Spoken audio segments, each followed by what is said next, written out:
Selamat pagi dan selamat Sabat buat saudara-saudara yang terkasih di dalam Kristus. Pada pagi hari Sabat ini, saya akan membawakan sebuah judul dengan judul Even So, Come Lord Jesus. Yang mana sebenarnya ini diambil dari buku Wahyu pasal yang ke-22, ayatnya yang ke-20. Yang mana menuliskan tentang dia yang menyaksikan tentang hal ini berkata, "Aku akan datang segera, ya Yesus, datanglah." Sebenarnya sedikit cerita bahwa sebenarnya bukan judul inilah yang awalnya ingin saya bicarakan. Tetapi saya ingat sekitar satu minggu yang lalu pada hari Sabtu saya mendoakan tentang hal itu dan mendoakan, tetapi sepertinya masih ada yang mengganjal dan kurang tepat pada saat itu. Sehingga pada saat itu waktu saya berdoa, saya masih merasa bahwa sepertinya bukan itu yang Tuhan ingin sampaikan. Dan saya ingat pada hari Minggu pagi setelah saya devotion, saya doakan dan saya tanya, Tuhan sebenarnya apa pekabaran yang kau ingin sampaikan? Karena saya percaya bahwa sebenarnya ada pekabaran penting yang Tuhan ingin sampaikan kepada umatnya di akhir zaman ini.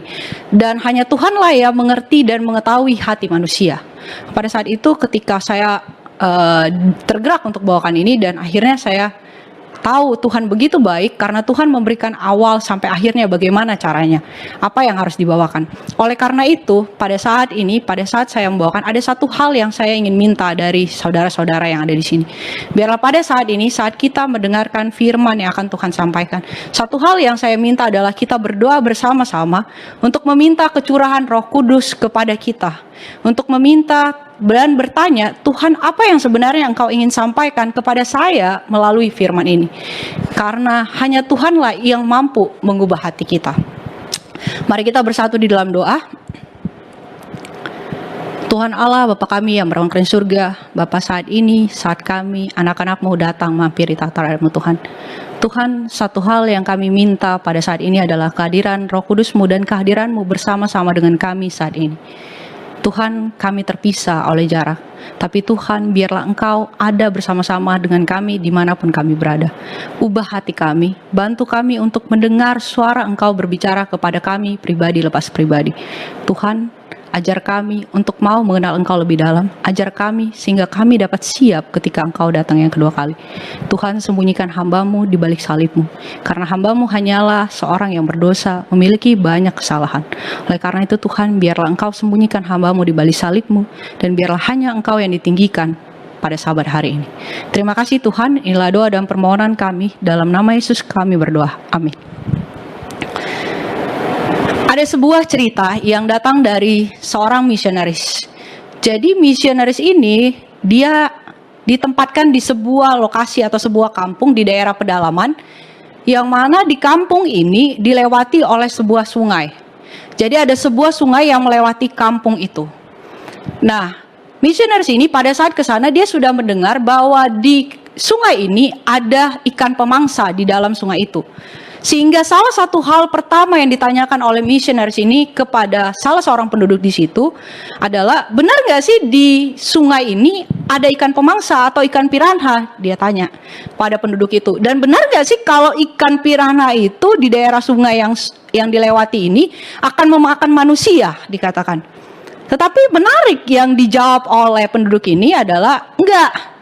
Di sini ikan piranhanya nggak ke daerah tepi sungai ini atau ke daerah yang melalui tempat ini. Dan biasanya dikatakan ikan piranha ini atau ikan pemangsa ini akan memakan manusia, dikatakan ketika mereka sedang bergerombol bersama. Jadi ketika mereka berkumpul bersama dan akan pergi ke suatu tempat, barulah saat itu dikatakan ikan ini akan memakan manusia. Oh begitu ya.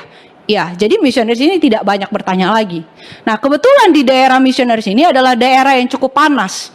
Jadi seringkali ketika sedang panas-panasnya, seringkali misionaris ini akan ke tepi sungai ini, kemudian akan berendamlah di tepi sungai itu supaya tidak terlalu panas. Ini berlangsung beberapa bulan. Singkat cerita, beberapa bulan kemudian, misionaris ini mendengar ada seorang nelayan yang sedang memancing di sungai itu, kemudian dia terjatuh ke sungai itu. Setelah dia terjatuh, dikatakan bahwa nelayan ini tidak ditemukan lagi. Nah, mendengar berita ini, misionaris ini mulai panik dan takut dan gelisah. Loh, Kalau memang tidak ada ikan pemangsa di sini dan piranha nggak makan manusia, loh kenapa si nelayan ini tidak ditemukan? Dia berpikir begitu. Dia balik kembali kepada penduduk yang awalnya dia tanya, terus dia tanya kembali, benar nggak sih kalau di sini nggak ada ikan piranha atau ikan pemangsa? Benar nggak sih dia nggak akan makan? Nah, jawaban penduduk ini tetap sama. Dia bilang, benar, di daerah tepi sungai ini atau daerah sungai ini tidak ada ikan pemangsa. Mereka nggak ke sini katanya. Dan mereka tidak akan memakan manusia, dikatakan, kecuali mereka lagi bergerombol bersama dan pergi ke satu tempat. Jadi jawabannya tetap sama. Tetapi pada saat itu, misionaris ini terpikir satu hal. Loh, kenapa emangnya sih ikan piranha atau ikan pemangsa ini nggak ke daerah sini katanya. Loh, apa yang membuat ikan piranha ini nggak ke daerah sini? Oh, itu kata penduduk ini, dia bilang, oh itu karena di daerah sini ada banyak buaya. Jadi oleh karena banyak buaya, makanya ikan piranha nggak ke sini. Itulah yang dijawab oleh penduduk itu. Pada saat misionaris ini mendengar jawaban itu, yang terlintas di dalam pemikiran misionaris ini tidak ada bedanya antara menjadi mangsa daripada ikan pemangsa ataupun menjadi mangsa daripada buaya, karena dua-duanya akan membahayakan nyawa saya. Ada satu hal yang cukup menarik di dalam cerita ini. Ada satu hal yang cukup menarik, yaitu pertanyaan yang tidak tepat dan jawaban yang tidak tepat yang ditanyakan oleh misionaris dan penduduk tersebut, dan jawaban yang diberikan oleh penduduk memberikan bahaya bagi keselamatan daripada sang misionaris. Sama sepertinya dalam spiritual kita. Pertanyaan dan jawaban yang tidak tepat akan dapat menentukan apakah kita akan mendapatkan keselamatan atau kehidupan yang kekal atau kematian yang kekal. Pertanyaan dan jawaban yang tepat akan dapat menentukan masa depan kita. Oleh karena itu ada satu pertanyaan yang mungkin kita harus tanyakan pada akhir zaman ini atau pada masa sekarang ini. Ada satu pertanyaan penting yang mungkin kita harus tanyakan.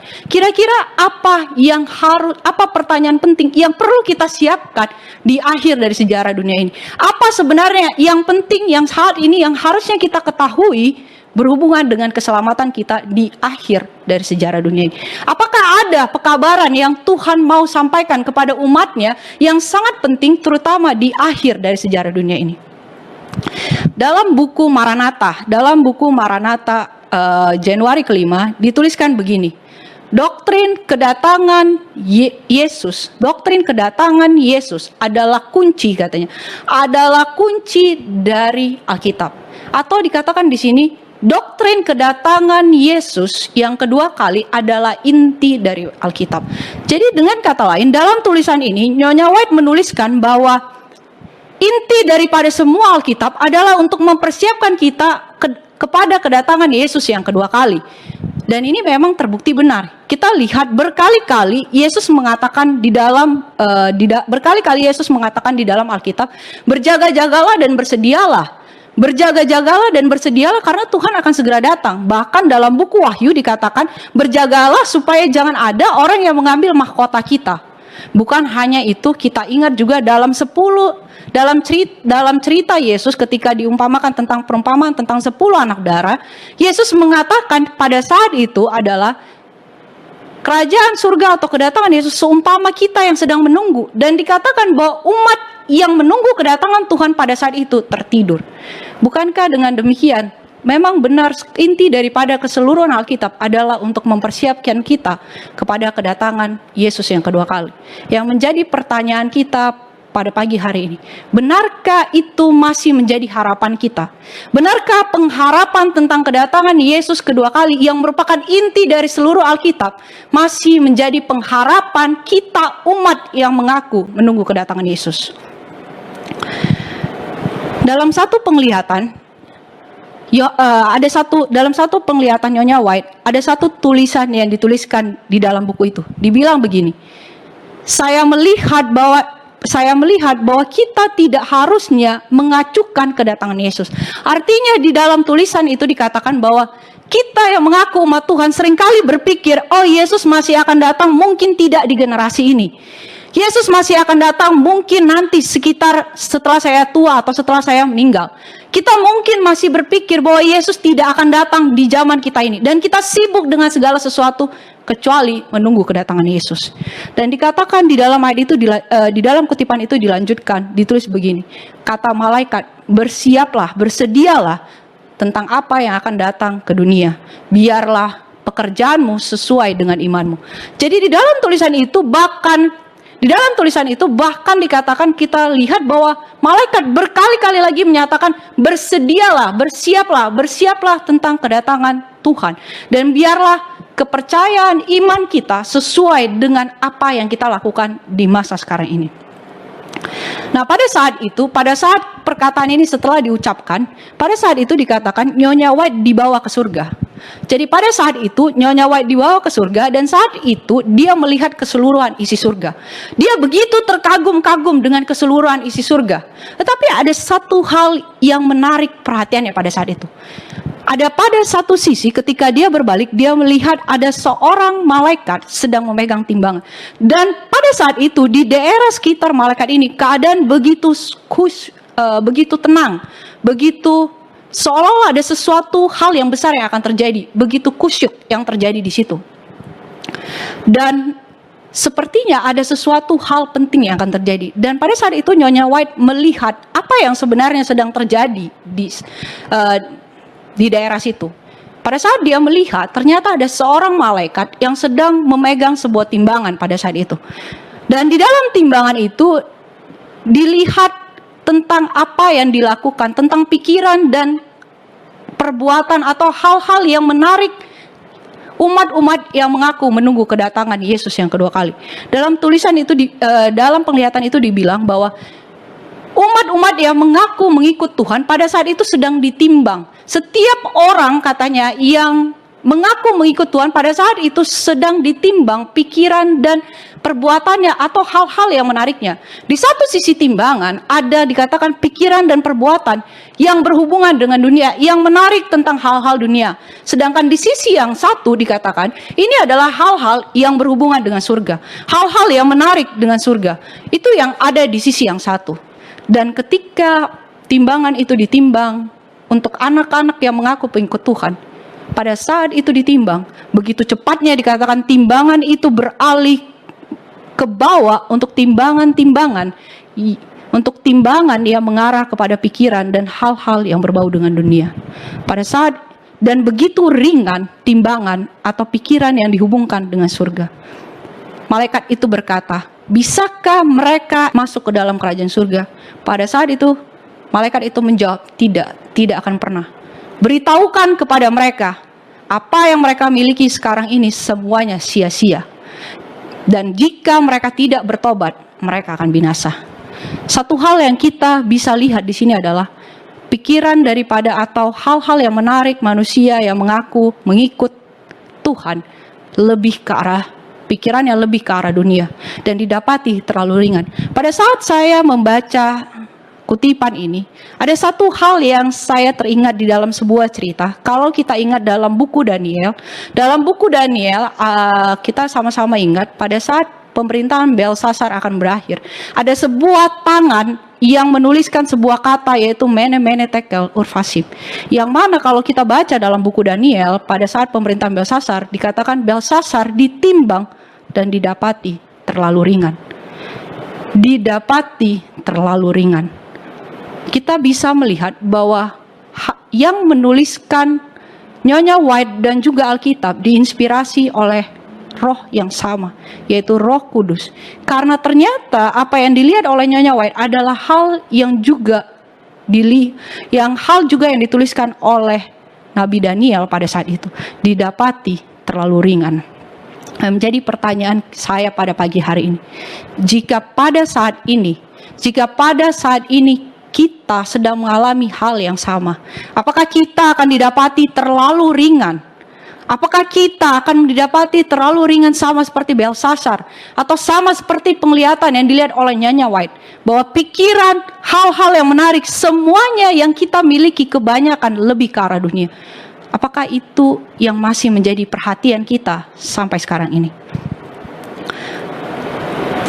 Di dalam tulisan itu dilanjutkan seperti ini.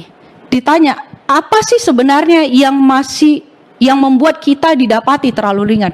Apa sih yang sebenarnya membuat kita didapati terlalu memikirkan tentang hal dunia? Dalam tulisan itu dituliskan ada 4 hal, dikatakan.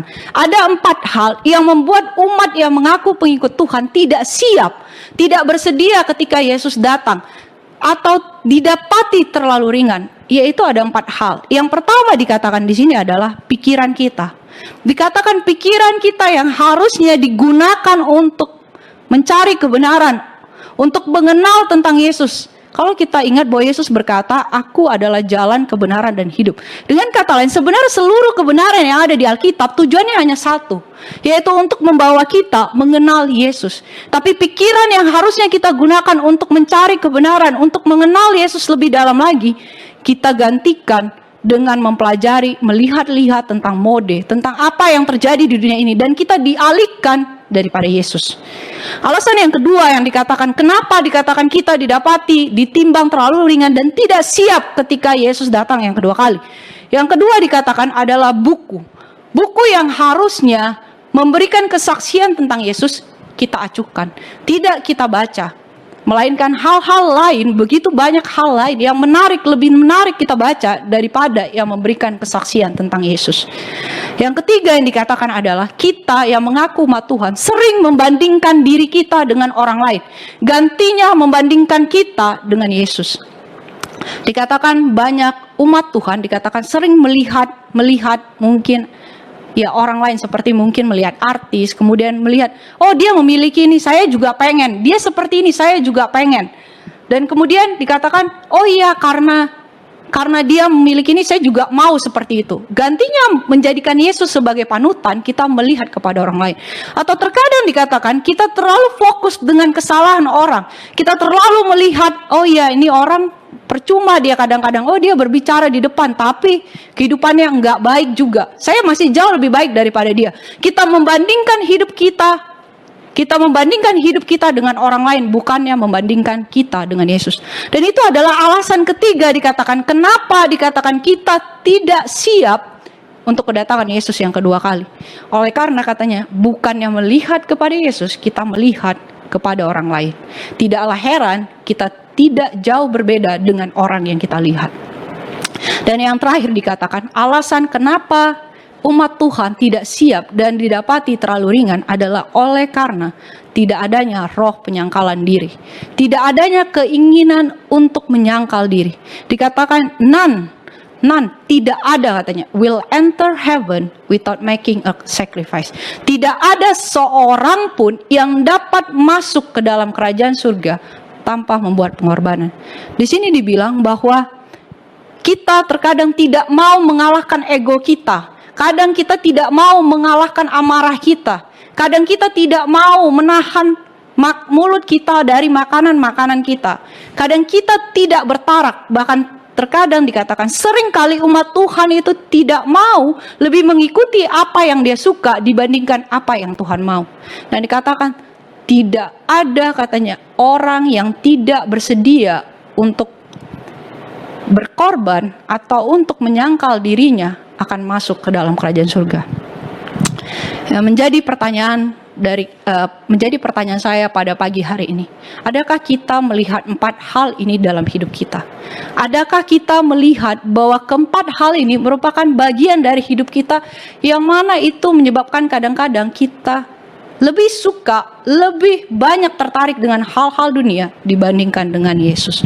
Apakah kita sudah siap untuk kedatangan Yesus kedua kali? Adalah pertanyaan yang mungkin saudara-saudara bisa jawab dalam diri kita masing-masing. Benarkah pengharapan tentang kedatangan Yesus yang kedua kali masih menjadi pengharapan saudara? Kalau begitu, saya tidak tahu dengan saudara, tetapi ketika saya membaca ini secara pribadi, saya melihat ini ada satu teguran yang Tuhan berikan kepada saya. Saya melihat bahwa kita terkadang sudah terlalu terlena di dunia ini, sehingga terkadang kita banyak hal yang kita acuhkan. Dan sehingga ketika pekabaran ini sampai kepada saya menyadari bahwa saya mungkin belum siap ketika untuk menyambut kedatangan Yesus yang kedua kali. Jika demikian, jika kita belum siap, apakah ada jawaban yang Alkitab berikan untuk solusi masalah kita? Apakah Alkitab atau Tuhan memberikan arahan bagaimana cara kita supaya kita dapat bersedia ketika Yesus datang yang kedua kali? Apakah Alkitab memberikan jawabannya atau Tuhan memberikan jawabannya? Ada satu kutipan yang dituliskan dalam buku Messages to Young People, dibilang begini. There is a remedy for a sin-sick soul. That remedy is in Jesus. Dibilang ada satu obat untuk jiwa yang penuh dengan dosa. Dan obat itu hanya ada di dalam Yesus. Dikatakan di dalam buku Messages to Young People, dalam tulisan Nyonya White dituliskan bahwa satu-satunya obat untuk kita, untuk hati kita yang penuh dengan dosa, yang penuh dengan keinginan untuk menyenangkan diri kita, yang penuh dengan pride atau ya rasa mementingkan diri, selfish, hanya ada di dalam Yesus. Dengan kata lain, di sini dikatakan satu-satunya kunci untuk dapat membersihkan hidup kita dari dosa adalah pengenalan akan Yesus. Mengenal Yesus secara pribadi adalah kunci kehidupan yang tanpa dosa. Apakah Alkitab juga memberikan jawaban yang sama? Nah, kita bisa lihat juga dalam ayat berikutnya. Ada dua ayat yang saya berikan di sini. Ini dituliskan dalam buku Matius pasal yang ke-16. Kalau saudara baca di situ dituliskan dari pasal 15 sampai 19. Tetapi mungkin bisa mundur dari mulai ayat 13. Dan hal yang sama juga dituliskan, cerita ini juga dituliskan dalam buku Lukas pasal 9. Tapi saya agak lupa ayatnya di mana. Nah, dituliskan juga dalam buku Lukas pasal yang ke-9. Dalam cerita itu, kalau kita baca cerita itu, pada saat itu dikatakan Yesus sedang berdoa. Jadi pada saat itu Yesus sedang berdoa. Kenapa Yesus berdoa pada saat itu? Yesus berdoa pada saat itu adalah untuk murid-muridnya. Karena pada saat itu Yesus ingin mempersiapkan murid-muridnya karena dia akan memberitahukan tentang apa yang akan dialami di akhir daripada hidupnya. Akan satu masa kegelapan yang akan dialami murid-muridnya. Yesus berdoa pada saat itu supaya murid-muridnya diberikan kekuatan, terutama pada saat dia memberitahukan apa yang akan dialami oleh murid-muridnya. Dan apa yang akan dialami oleh dia pada saat itu. Nah, pada saat Yesus sedang berdoa, pada saat itu murid-murid Yesus datang. Kemudian pada saat murid-murid Yesus datang, Yesus bertanya kepada murid-muridnya, apa kata orang banyak tentang saya? Yesus bertanya pada murid-muridnya, menurut orang banyak siapa sih saya? Itulah kata pertanyaan Yesus kepada murid-muridnya. Kemudian salah seorang murid Yesus menjawab, ya sebagian mengatakan kamu adalah Elia. Ada lagi yang mengatakan kamu adalah Yohanes Pembaptis. Tapi Yesus bertanya lagi, menurut kamu siapakah aku? Menurut kamu katanya, siapakah aku? Adalah pertanyaan selanjutnya yang Yesus tanyakan. Dan pada saat itu Petrus menjawab, engkau adalah Kristus, anak Allah yang hidup. Dan kalau kita baca dalam ayat itu, Yesus berkata berikutnya adalah, diberkatilah kamu katanya. Blessed kalau dalam bahasa Inggris ya. Kalau dalam bahasa Indonesia dikatakan berbahagialah. Berbahagialah kamu. Kemudian dia bilang di dalam ayat itu kalau kita baca dituliskan bahwa di atas kamu dikatakan aku membangun gerejaku. Dan di situ ada satu kata kunci dibilang di sini, I will give unto the key of the kingdom of heaven. Jadi dikatakan bahwa setelah itu Yesus mengatakan bahwa Yesus akan memberikan kunci daripada kerajaan surga. Jadi setelah Yesus bertanya, siapakah aku menurut saudara? Dikatakan di dalam cerita itu Yesus akan memberikan kunci dari kerajaan surga. Kalau kita baca dalam 1 Korintus 3:10 ini menjelaskan siapa kunci itu. Dan kunci itu adalah Yesus Kristus. Ada satu hal yang cukup menarik dari cerita ini.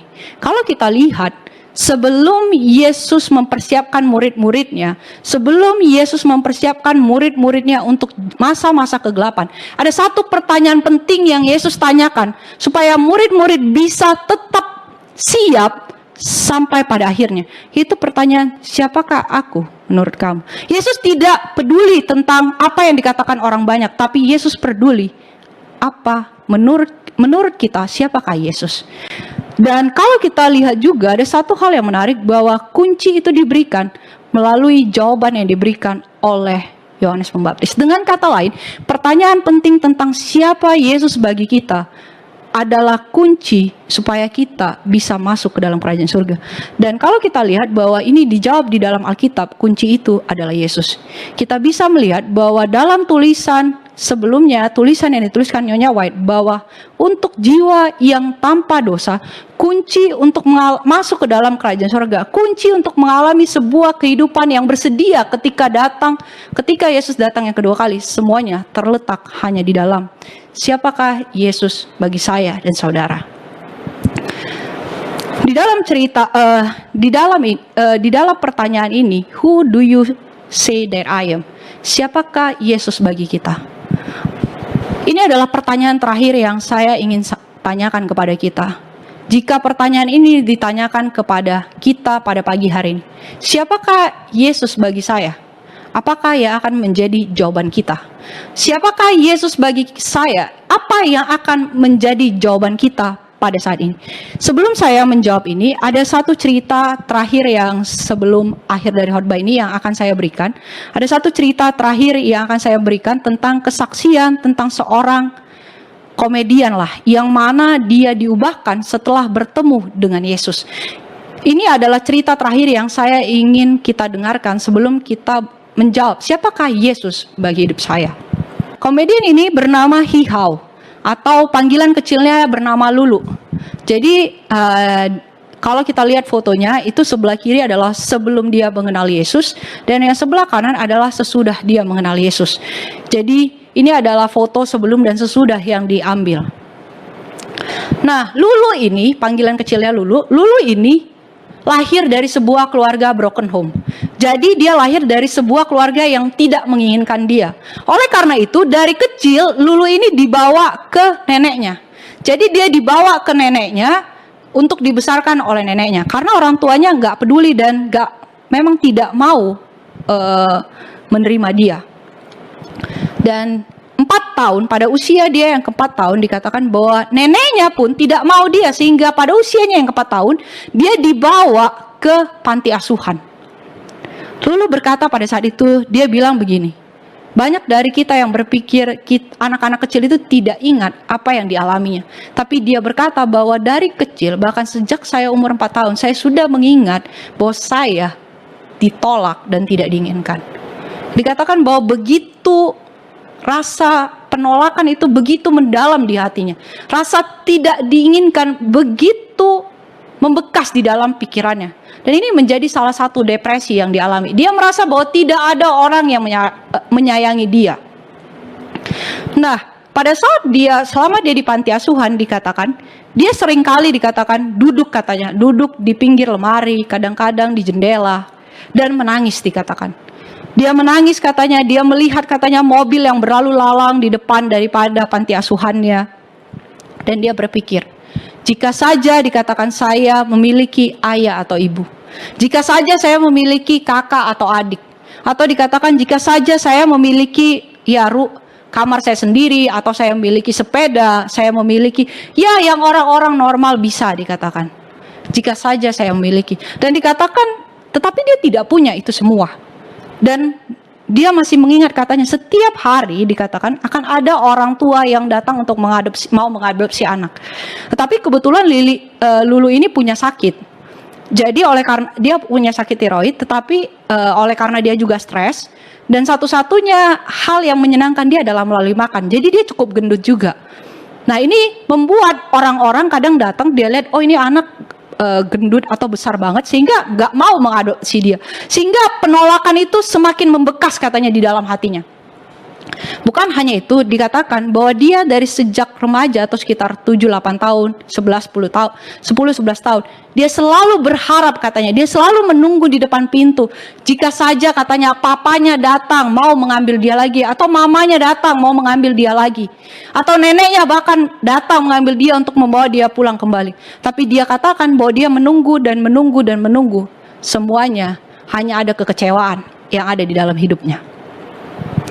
Akhirnya dikatakan sampai usia dia 17 tahun dia tahu bahwa dia memang sudah tidak diinginkan. Sehingga 17 tahun dikatakan dia memutuskan untuk hidup mandiri dan dia keluar dari panti itu. Nah, ada satu hal yang dikatakan Lulu menyadari satu talenta yang Tuhan berikan. Jadi dikatakan bahwa Lulu ini bisa untuk menghibur orang dikatakan. Jadi dia bisa untuk membuat orang tertawa. Sehingga melalui bakatnya ini dia masuk ke dalam TV-TV dan dia menjadi seorang yang terkenal dan banyak uang. Tetapi kita tahu sama-sama bahwa uang, kekayaan, ketenaran tidak dapat memberikan kedamaian di dalam jiwanya. Dia masih merasa bahwa dia tidak diinginkan. Dia masih merasa bahwa tidak ada orang yang peduli terhadap hidupnya. Dan dia masih merasa penolakan yang masih membekas di dalam hidupnya. Sehingga ini membuat dia kecanduan obat-obatan. Jadi dia mulai terlibat dengan obat-obatan. Kemudian dia juga terlibat dengan seorang pria. Singkat cerita dikatakan, oleh karena begitu parahnya kecanduannya, akhirnya dia dikeluarkan dari TV. Dikeluarkan sehingga dia tidak punya lagi pekerjaan. Bukan hanya itu, pada saat itu dia juga hamil. Dan pria pada saat itu yang menghamilinya meninggalkan dia. Pada saat itu Lulu terduduk dan dia berkata, ya saya sendiri tidak menikah katanya. Saya terduduk katanya, saya terdiam di situ, begitu marah katanya. Hidup saya ini begitu pahit, penuh dengan segala kepahitan katanya. Dan berpikir katanya, jika Tuhan itu memang ada, dikatakan, jika Tuhan itu memang ada, maka Tuhan tidak mengasihi saya karena dia sudah membuang saya dari sejak saya kecil. Ini adalah pikiran yang ada di dalam pikiran Lulu pada saat itu. Dia berpikir, kalaupun Tuhan ada, sudah pasti dia tidak mencintai saya karena dia sudah membuang saya dari sejak saya kecil. Tidak ada orang yang mengajari dia bahwa Tuhan mengasihi dia. Tidak ada orang yang mengajari dia bagaimana harus bersikap. Dan dikatakan tidak ada orang yang mengajari dia juga pada saat dia hamil bahwa tidak boleh menyuntik obat-obatan. Jadi dia bilang untuk melewati segala kepahitan di dalam hidupnya, dia mulai kecanduan. Jadi dia suntik di kanan di kiri obat-obatan. Dan tidak ada yang peduli katanya. Tidak ada orang yang peduli terhadap saya. Saya suntik di sana, saya suntik di sini, katanya tidak ada orang yang peduli tentang hidup saya. Sampai suatu ketika, saat dia sudah hampir mau melahirkan, pada saat itu dia datang ke rumah sakit dan dokter di rumah sakit berkata seperti ini kepadanya. Dia bilang bahwa anak yang kamu kandung atau anak yang kamu ada di dalam perutmu akan mati katanya. Tidak bisa bertahan lagi katanya, karena obat-obatan yang dia masukkan ke dalam yang dia suntikan ke dalam tubuhnya. Dan pada saat itu katanya Lulu ingat, saat itu dia sedang berbaring di atas meja, di atas tempat tidurnya. Dan waktu itu dia begitu marah sama Tuhan. Dia bilang, sebenarnya saya nggak mau tahu apapun tentang Tuhan. Saya nggak mau tahu, saya nggak mau dengar kata Tuhan. Tapi saat ini dia tidak punya apa-apa lagi, dia tidak punya pengharapan. Dengan bahasa yang terpatah-patah, dengan bahasa yang dia mengerti, dia bilang begini, Yodut, kalau ini adalah bahasa yang misalnya antar sesama lah, biasa sesama teman kita bilang teman gitu. Dia bilang sama Tuhan, Tuhan, jika kamu memang benar-benar ada, saya ingin buat sebuah perjanjian. Itu katanya, pada saat dia terbaring itu yang dia bilang pada waktu itu kepada Tuhan dalam doanya. Saya ingin buat satu perjanjian. Jika kamu menyelamatkan anak saya ini, dikatakan, saya akan merubah hidup saya. Saya akan meninggalkan obat-obatan dan akan memperbaiki kehidupan saya. Itu adalah janji atau perjanjian yang waktu itu Lulu katakan. Dan gak berapa lama dikatakan dokter masuk. Dokter masuk dan berkata begini, saya bisa melakukan semua yang saya bisa lakukan untuk bayi ini. Tapi katanya, hanya Tuhan yang bisa menyelamatkan anak ini. Jadi dikatakan, semua usaha dokter bisa dilakukan, tetapi tidak ada yang bisa menyelamatkan anak ini kecuali Tuhan. Dan Lulu berkata bahwa dan Tuhan melakukan hal itu untuknya. Lulu menuliskan, dia bilang 4 tahun setelah dia diselamatkan, Lulu mengatakan seperti ini. Jauh sebelum saya menerima kebenaran, jauh sebelum saya menerima Yesus, dikatakan Tuhan sudah menyembuhkan anak saya. Tuhan sudah melakukan dan mendengar doa dia jauh sebelum dia menerima kebenaran. Jauh sebelum dia mengenal Tuhan, Tuhan sudah melakukan mujizat di dalam hidupnya. Dan dikatakan dalam medical record untuk anak ini dituliskan adalah act of God, atau mujizat Tuhan atau perbuatan Tuhan. Karena dikatakan tidak ada penjelasan medis yang bisa dilakukan untuk keselamatan anak ini selain satu-satunya adalah mujizat dari Tuhan.